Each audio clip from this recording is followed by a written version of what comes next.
Hi Sean, really good session yesterday. Hope you found it helpful. Great to see the setup now looking as good as it was. Just got to make sure we don't get the hands too low. Want to make sure we find sort of middle ground. As we said previous lesson, you were getting a little bit too upright with the arms. Then in your practice you went just a little bit low, so just make sure we find that correct spot.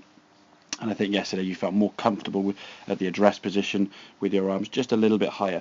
Now in terms of the swing, now we're focused on the movement in the back swing. We want to just try and get a little bit more wrist hinge. You can see on the left there's more of a lift with the arms, getting the club up to the top of the back swing there. And that's really only creating one lever in the golf swing, i.e. your shoulders turning. We're not really creating much of a power source by using the wrists there, or utilising the wrists. So we look here on the right hand side.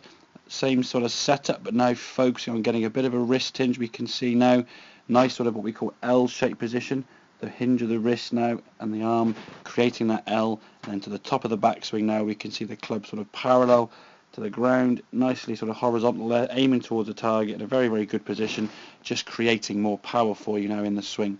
So once we were there, we could just unwind and feel comfortable. Lovely strike as we can see, and then right the way through up onto that left side. And certainly with the hybrids, we're getting a lot more height with our shots, just purely because we're creating a lot more club head speed by utilising the wrist hinge. So keep looking at that setup, just make sure we get in the right spot.